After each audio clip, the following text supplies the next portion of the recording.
This world is not yet ready for all that you will do. Your time will come, Diana. And everything will be different.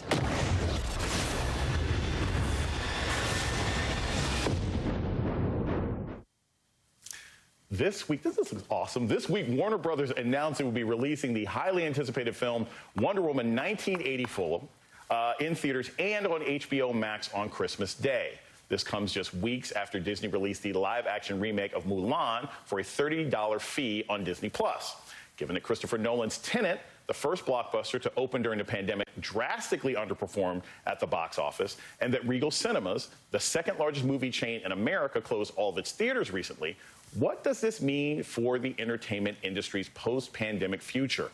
Joining me now is Ira Deutschman, an independent film producer and professor at Columbia University, Kelly Carter, senior entertainment reporter for The Undefeated, and James Lopez, president of Will Packer Productions. I'm going to start with you, Kelly. There is a list of huge blockbuster films that have all been delayed this summer.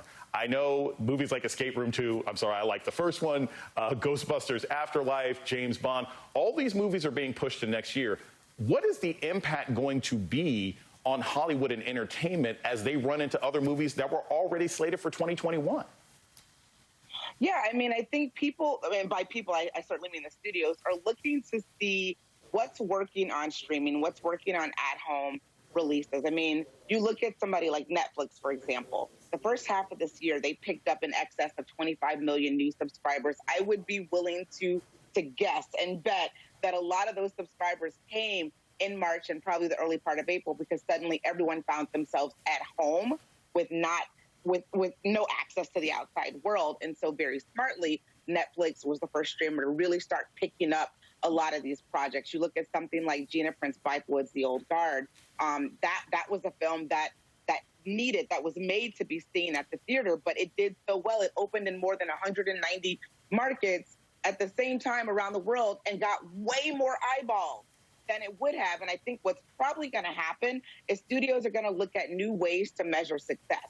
The old way is kind of antiquated. It's box office sales.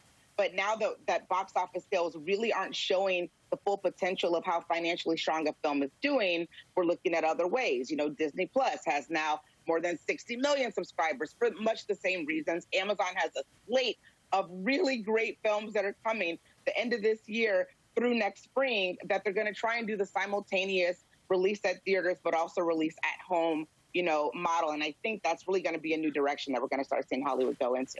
And we saw something similar about 20, 25 years ago when studios realized that we can look at box office and we can also look at, say, DVD sales, right? And the box office isn't the only way we can determine if this film is successful.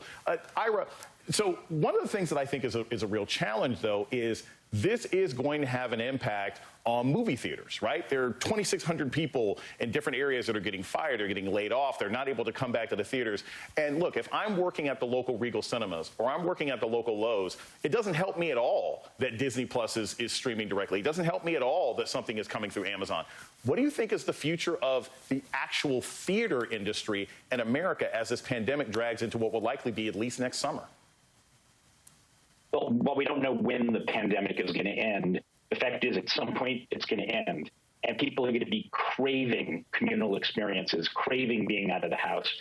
You know, since the beginnings of the movie industry, more than 100 years ago, there have been existential threats to the industry that have been somehow pushed aside, and the industry has survived. You know, whether you're talking about the 1918 pandemic or the invention of home video, which you already mentioned. You know, everybody keeps thinking that theatrical is going to go away, but it's a completely different experience than seeing something on the home. And, you know, I think that the point that was just made about the business model of theatrical movie going, I do think that people have to take a really close look at what kinds of movies belong in theaters, the pricing models that are actually being used at the moment, the structural problems within the movie industry. But the fact is that it's going to survive. It may not look the same as what it looks like right now, but I don't believe it's gone away. So what do you think would be the pitch, Ira? Let's say, you know, it's next summer, it's next June, maybe the vaccines have been delivered in certain locations and not others. What do you think the movie theater's pitch is going to be? Look, I want to see Ghostbusters Afterlife as much as the next person, but it's going to take a lot to convince me to step into a movie theater. What are they going to have to say to convince people to step into a place that was never known to be particularly clean even before the pandemic? Well, first of all, that's an old wives' tale. I mean, movie theaters are perfect. In fact, if anything, they're cleaner now than they've ever been. I don't think it's going to take that much to get people back. I think that, you can make the same argument about live sports or restaurants or, any number of different types of things that are going to require people to go into communal spaces. But I think the big pitch is about the audience. It's never been, in my opinion, it's never been about the big screen. It's never been about the sound. All of those things are great in a movie theater, but there's nothing like seeing a movie with an audience.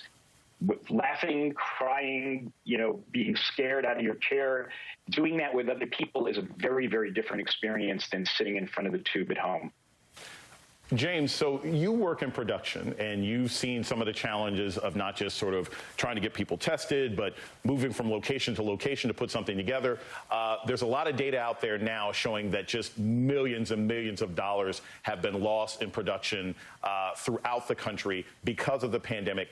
How do you survive from a production standpoint? Do you have to scale back some of the things that you were doing? Do you have to change locations? Are there entire movie ideas that have been shelved? What's the sort of dynamics and how adroit do you have to be in production to survive during this pandemic? Well, what we did at our company is we looked at our slate immediately when the shutdown happened back in March. And we looked at our slate and had hard conversations about what projects we think we could move forward with later in the year. And we're in production right now. I'm down in New Orleans on a small psychological horror with a small cast, small crew, and just a smaller footprint overall. It's very hard to manage even with this small footprint. But we had other projects that were ready to go. We had a large musical with several cast members and a lot of singing and dancing. And there was no way in the world we could move forward with that particular production. So just looking at the projects and figuring out which ones we feel are more manageable in this state of the state of the world right now, and pushing back the larger productions until there is a vaccine. Kelly, in many places, the movie theater is sort of the center of an entertainment district, right? You got your restaurant, you got your movie theater, you got your mall, you got your town center. One of the things that I think is something that I've noticed is my friends who may have have children, have families, they're like, wait a minute, I can spend $30 on Mulan and just pop popcorn at home? I'm never taking these kids back to a theater. I don't want to have to manage a 9-year-old, a 12-year-old, and all their friends, et cetera, et cetera. Do you think that the accessibility of big blockbuster films like a Wonder Woman, like Mulan, is going to make families, which are a key part of theaters staying alive, do you think that's going to make them stay home even after things open up? I do. I think the first example that we got of that was when Trolls World Tour came out, again, right at the beginning of the pandemic. And I know a lot of people were watching that and paying attention to how well that did. Turns out it did really well. I think something we also have to look at is how people who are able to do this during this time, because I know it's also very challenging financially for families at home, but invest in their home theaters. I mean, you look at all the deals that kind of the big retailers like Best Buy are offering out with sound bars and kind of upgraded experiences. People are doing projection, screens in their backyard and kind of making it a different family experience. Well, with that film, with the Trolls film, what happened is that parents were able to rent that film for 2 days and sit their kids down in front of it. So for $30 or whatever it cost, they got to watch that film 18 times in a row. They made a lot of money. It did very well. And I think other studios are paying attention to that model to see how they might be able to adapt something too. And we're seeing this happen in real time too. We don't know what the exact right formula is just yet. We saw Disney Plus play around with it a little bit. We're going to see other streamers do the same thing. But I absolutely think that this is probably going to be a little bit of a cultural shift. I personally love watching films inside of a theater. I do love that communal experience. But I think that families are probably looking at kind of ways to reinvent that at-home family fun night Friday. And now that films are in the home, it's a little bit easier to do that. Yeah, there's a big difference between Trolls World Tour and No Time to Die. Ira Deutschman, Kelly Carter, James Lopez, thank you all so much. Up next, President Obama gets personal.